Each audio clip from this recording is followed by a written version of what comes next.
Hello friends, today I am going to tell you something about the Caroline poets.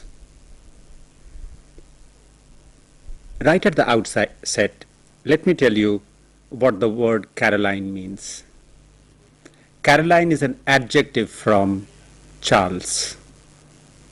So the poetry written in England during the period of Charles I, who was a Stuart king, and Charles II, would be called Caroline poetry. Charles I succeeded James I, who was the first Stuart king. James I came to the throne of England in 1603 after the death of Elizabeth I. So Caroline poetry refers to the poetry written during this middle period, somewhat middle period, say something between 1625 and 1688. So during the period of 63 years roughly. But today I am going to tell you something about the Cavalier poets. As you know that the 17th century poets can be divided into two groups. That is, the secular poets and the divine poets. That is, poets who wrote about religious matters.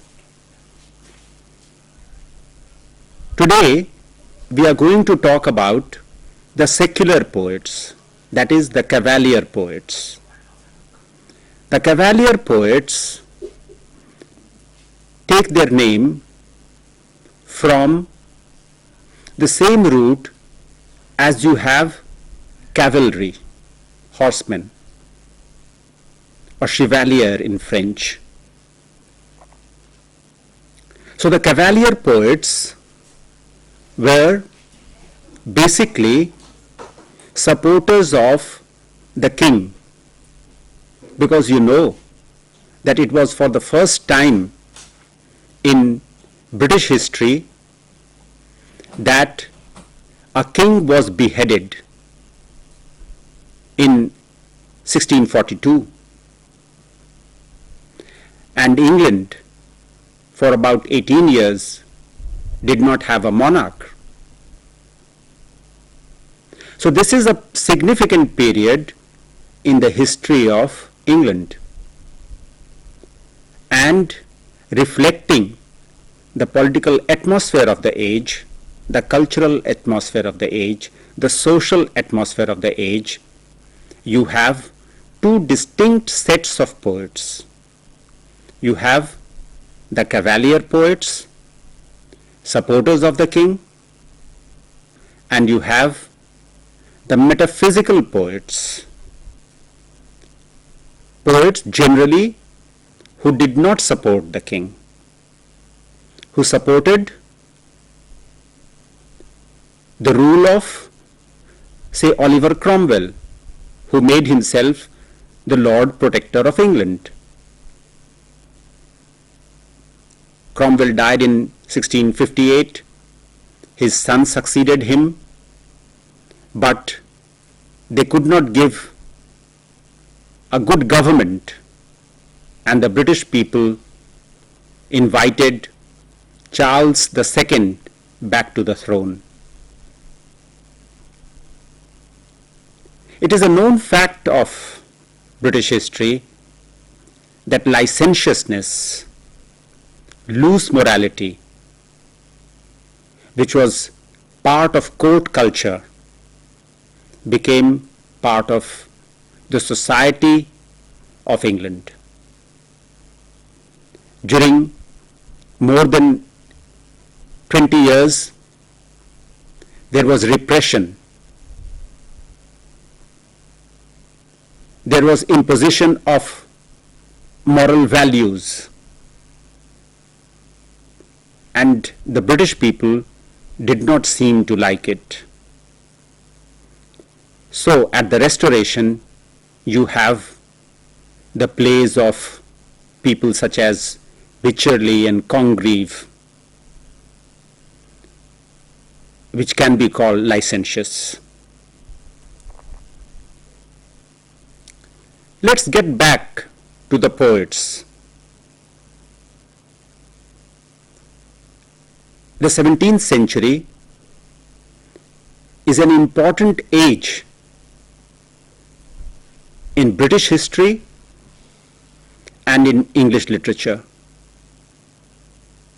This was an age in which Paradise Lost was written. In 1667, Paradise Lost was published. It is one of the greatest poems of English literature. This was an age in which Sir Isaac Newton's Philosophia Naturalis Principia Mathematica was published in 1687. This was the age in which the Royal Society was formed, which made such a great impact on science and later technology. So the 17th century is an important period, not only in British history, but also in English literature. The poetry of the Cavalier poets may not appear at first sight to be great, but it is a poetry which is closer to human nature than, for instance, the poetry of the metaphysicals.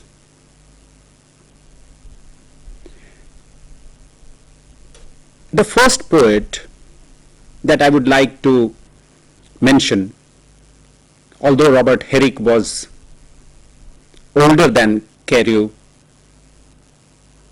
Thomas Carey, the word is pronounced as Carey, whereas it is written as C-A-R-E-W, Carew. So pronounce it Carey. Thomas Carey was a court poet. He was a court poet of Charles I. And his poetry has been described by a historian of English literature, that is Ligui and Kazamia, as anacreontic. Anacreon was a Greek poet of the 5th century BC. 5th century BC. And his poetry was immensely worldly, loudly fleshly, boldly averse to morals. And Carey's poetry has been described as anacreontic. What does it mean in the context of Carey? Carey was a great lover of wine and women, and in his poetry you can see a lot of it described so vividly, so powerfully. I will read out a few lines from one of his poems in which he sends red and white roses to his beloved. He writes, in the white you may discover the paleness of a fainting lover. In the white you may discover the paleness of a fainting lover. In the red, the flame still feeding on my heart with fresh wounds bleeding. In the red, the flames still feeding on my heart with fresh wounds bleeding. So he finds meaning in the white and red roses. In the white rose, it is the paleness of this fainting lover. In the red rose, it is the bleeding heart of a lover.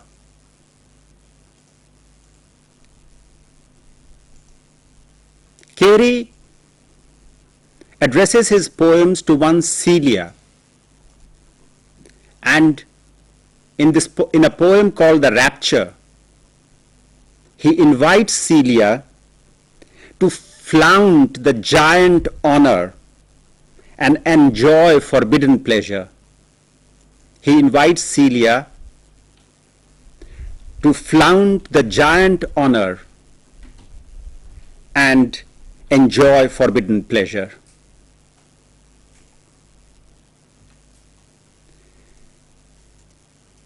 It is said,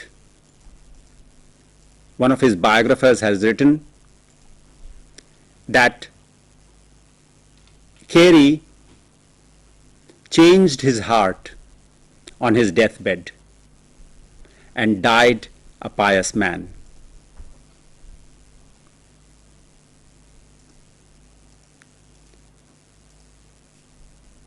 Carey's poetry should not be mistaken, notwithstanding its theme, as poetry written loosely and without a care for form.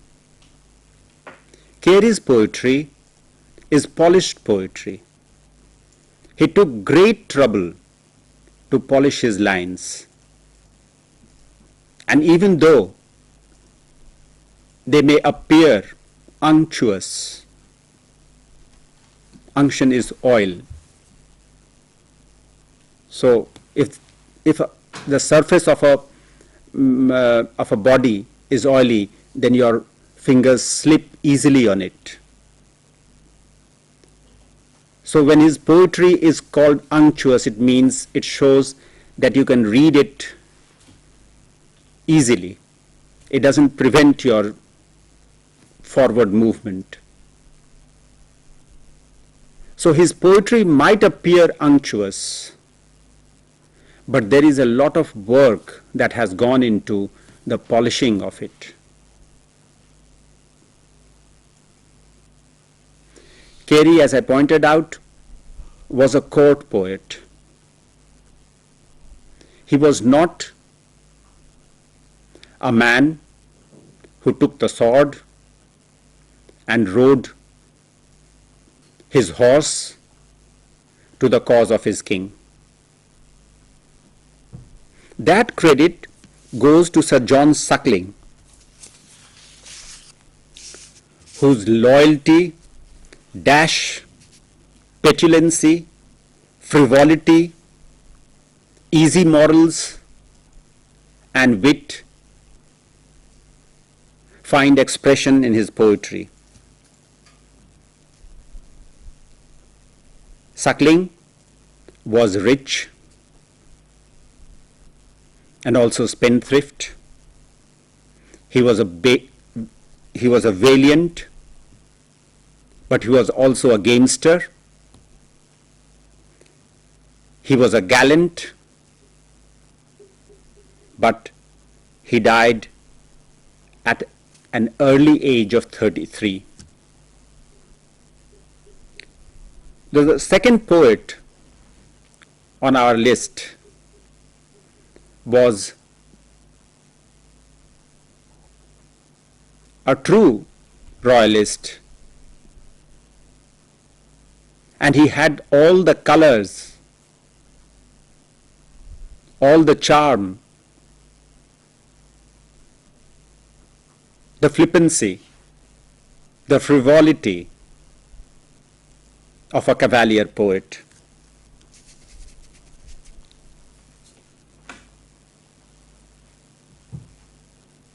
The next poet is Richard Lovelace. Richard Lovelace wrote some immortal lines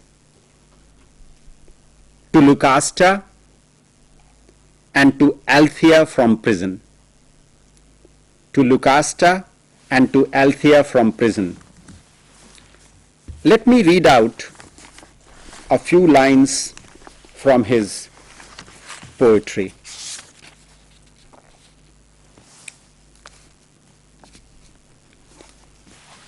He was sent to prison and he wrote to Althea, his beloved, these lines from there.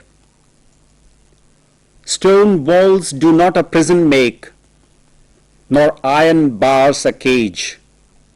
Minds innocent and quiet take that for an hermitage. If I have freedom in my love, and in my soul am free, angels alone that soar above enjoy such liberty. In another poem to Lucasta on going to the wars, he writes, I could not love thee, dear, so much, loved I not honor more. I could not love thee, dear, so much, loved I not honor more.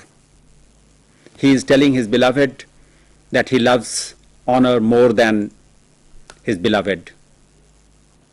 He tells his beloved, from prison, stone walls do not a prison make, nor iron bars a cage. Minds innocent and quiet take that for an hermitage. If I have freedom in my love, and in my soul am free, angels alone that soar above enjoy such liberty. So even while interned, he enjoys the liberty of the angels. He was put behind bars by the Puritans. You would remember that this was an age when the Puritans fought against the Royalists. The theatres were closed because they were thought to be nests of cheap values, cheap moral values, which promoted immorality in the society. And that was why the Puritans had shut down the theatres. So they were the people who put Richard Lovelace in a prison.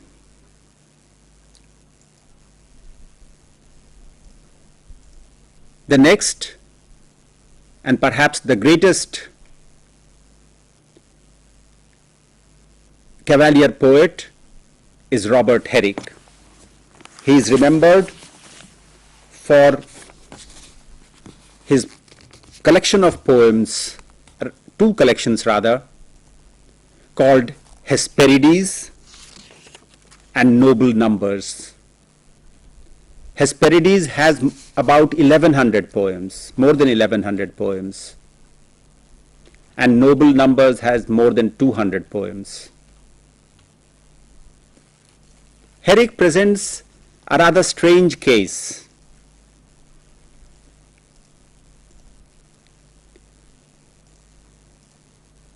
As a poet, he invited girls, telling them, gather ye rosebuds while ye may, old time is still a-flying, and this same flower that smiles today, tomorrow will be dying. He tells the girls that they should enjoy life so long as they are young, but soon they would grow old, and all the charms, all the passions would vanish, and life, as it were, would lose its meaning.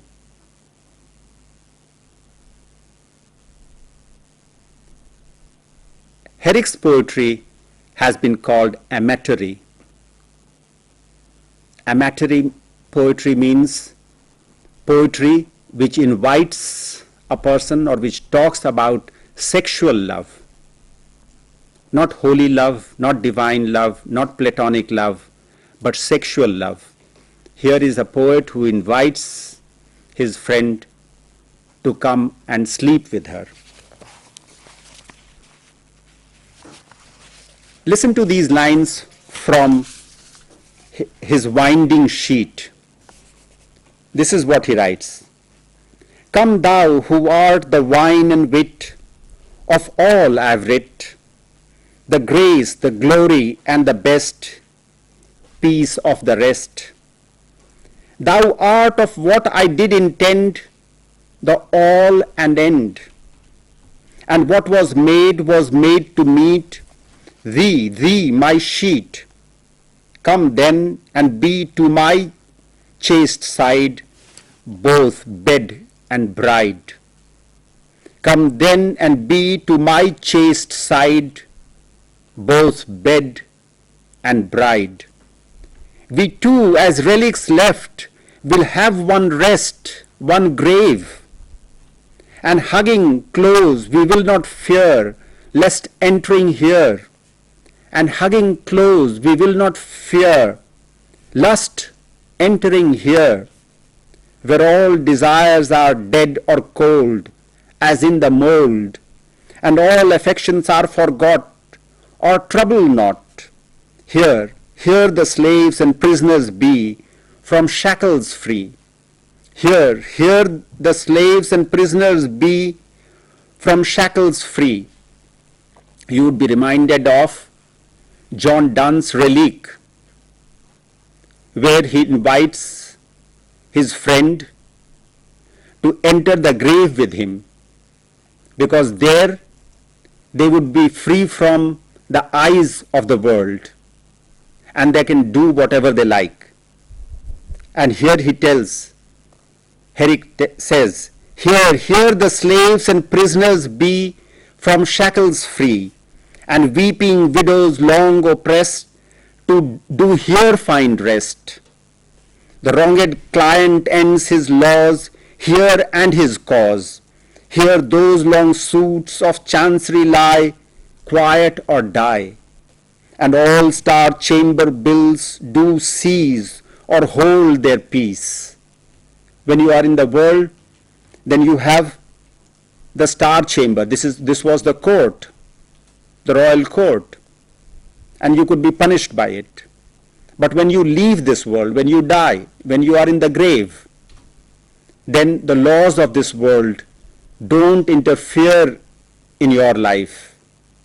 And Herrick is inviting his friend to be with him, to hug him in the grave, because there no laws, no chancery, no law courts will be able to apply their laws to them.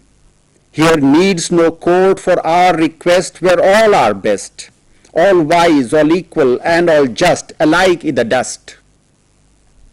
Nor need we here to fear the frown of court or crown, where fortune bears no sway o'er things, there all are kings. So here they will love one another like king and queen. It will be their laws. In this secure place we'll keep as lulled asleep, or for a little time we'll lie as robes laid by, to be another day reworn, turned but not torn. Or like Old Testaments engrossed, locked up, not lost, and for a while lie here concealed to be revealed next at that great Platonic year, and then meet here. So this is the poet Robert Herrick, who is the leading poet of this group, that is the Cavalier poets. Because as I pointed out, that the Cavalier poets were secular poets, unlike the metaphysical poets, people like John Donne, although that Donne wrote many love poems.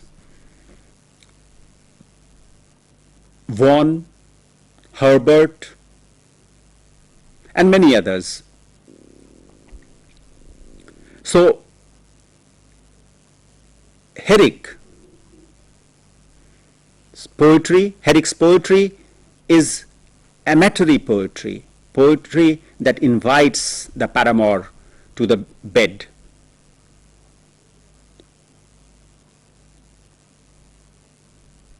It is ironical that Robert Herrick, excuse me, Robert Herrick was sent away from London, the center of life, the center of color, the center of all the worldly charms. He was sent away from London as Dean Prior in Devonshire. Dean Prior is a religious office next to the chief at the priory.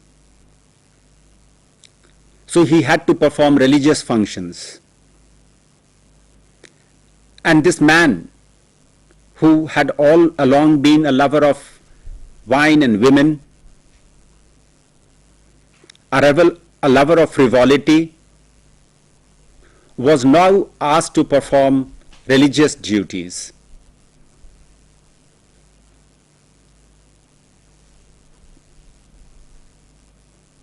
A historian of English literature calls these people barbarians, among whom, that's an exaggeration, but that was how Herrick himself must have seen his stay in Devonshire. Because now he was living in a more colorless society, among colorless people. However, it is interesting that he wrote poetry to suit the milieu in which he was writing. Notice how he portrays a cart on which you have the harvest. The hawk cart or harvest home, that is the title of one of his poems. The hawk cart or harvest home. It is addressed to the Right Honourable Milday, Earl of Westmoreland.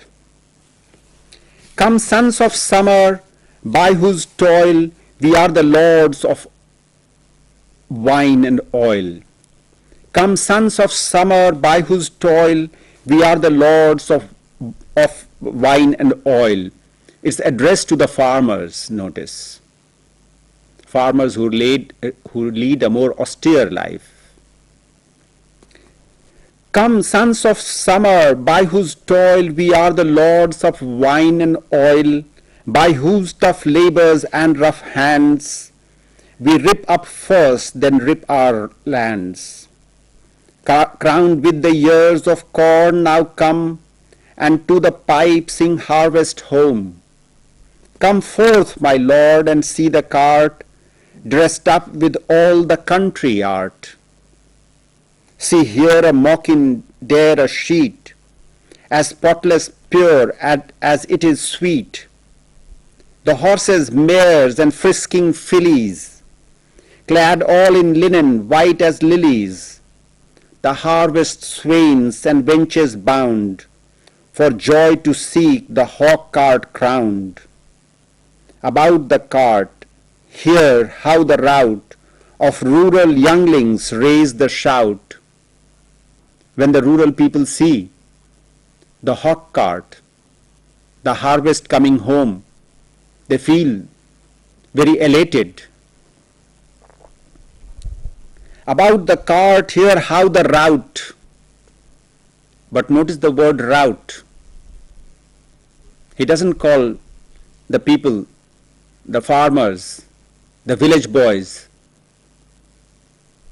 by a better name. He calls them rout. About the cart, hear how the rout of rural younglings raise the shout, pressing before, some coming after, those with a shout and these with laughter. Some bless the cart, some kiss the sheaves. Some bless the cart, some kiss the sheaves. Some prank them with oaken leaves. Some cross the fill horse, some with great devotion stroke the home-born wheat. While other rustics less attend to prayers than to merriment, run after with their breeches rent.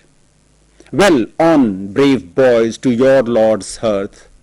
Well on, brave boys, to your Lord's hearth, glittering with fire, where for your mirth ye shall see first the large and chief foundation of your feast, fat beef, with upper stories mutton, veal, and bacon which makes full the meal, with several dishes standing by, as here a custard, there a pie. He is describing all the culinary items that would be laid on the table for their meal, for their supper, because they have brought a rich harvest home. Without a rich harvest, there can't be fodder for the cow. Without a rich harvest, there can't be fodder for food for the pigs. And without them, there won't be mutton and veal and pork and beef at the table. And Herrick goes to the extent of describing the various items on the table. And here a custard, there a pie, and here all tempting frumenty, and for to make the merry cheer, if smirking wine by wanting here. There's that which drowns all care, stout beer, he's praising beer and wine, which freely drink to your Lord's health, then to the plough the commonwealth, next to your flails, your fanes, your fats, then to the maids when wheaten hats, to the rough sickle and crooked scythe, drink frolic boys till all be blithe. Feed and grow fat, and as ye eat, be mindful that the labouring neat, as you may have their fill of meat, and know besides ye must revoke the patient oak upon the yoke. So he is reminding them that you must feed yourself properly, because you will have to work again in the next season. And all go back up unto the plough, and harrow though they're hanged up now. And you must know your Lord's words true, feed him ye must whose food fills you. And that displeasure is like rain, nor sent he for to drown your pain, but for to make it spring again. Harvest comes home in autumn, and winter is a season of rest. If you have had a good harvest, then you will have fat animals, and if you have fat animals, then there would be food and drink at home, and then winter would be a great time for luxury. But in spring, they would have to go back to the field with their plough. How the poetry of Herrick reminds us of the 17th century rural England. England, where the common people, the farmers, the laborers, the workers, had a relatively balanced life. It was in the 18th century that the Industrial Revolution took place. When you have the poetry of William Blake, who describes the chimney sweepers, the young boys who had to climb up the chimneys in order to clean them so that the rich people could enjoy the luxuries of life. If the chimneys were not cleaned of the soot, then the fume would not get out of the room and it would spread inside the room, making life difficult. So the rich people engaged young boys to clean the chimneys. And that was to happen in the next century. In the 17th century, when these Cavalier poets were writing, England, in spite of all the upheavals in politics as well as in thought, was still a balanced society, a society in which the different classes lived in dependence, in healthy dependence on one another. It was not possible for any section of the society to amass huge wealth because the system of production, agricultural production, did not allow anyone to become very, very rich. The trading companies had been formed and they did bring wealth into Great Britain. But still, these were joint stock companies. The middle classes were rising, but there was equitable distribution of wealth. And the Cavalier poets represent a phase of England that was alive and kicking and young, with all the charms of life. The opening poem of Hesperides of Robert Herrick give us a glimpse of the kind of poetry that he wanted to write.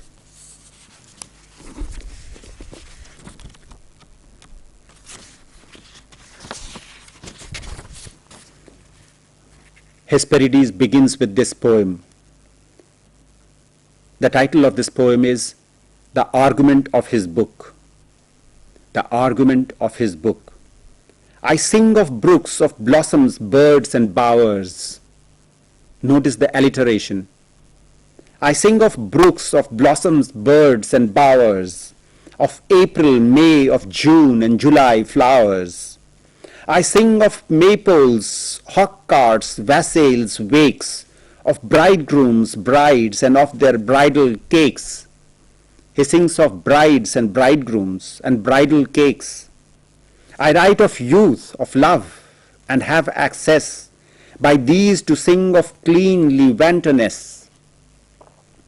Wantonness, wastefulness.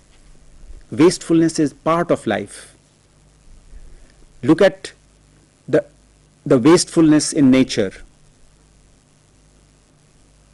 A tree, an oak tree for instance, or a cedar, or any of these huge trees, spread so many seeds on the ground, and in their season only a few grow into trees, and even a fewer of them survive to become huge trees. But even those one or two that survive create another great quantity of new trees. That is the wastefulness of nature, the plenty that you find in nature. And this is what Herrick praises. By these to sing of cleanly wantonness, I sing of dews, of rains and peace by peace, of blame, of oil, of spice and amber grease. I sing of time's trans-shifting, and I write how roses first came red and lilies white. I write of groves, of twilights, and I sing the court of Mab and of the fairy king. I write of hell, I write of hell, I sing and ever shall, of heaven and hope to have it after all. I write of hell, I sing and ever shall, of heaven and hope to have it after all. The Cavalier poets were the expressions of a youthful England, an England made youthful by a hard-working people, by a people of foresight, by people who were intelligent, by people who had fortitude. The Cavalier poets are poets of youth, of wantonness. In my next lecture, we'll talk about the metaphysical poets. Thank you.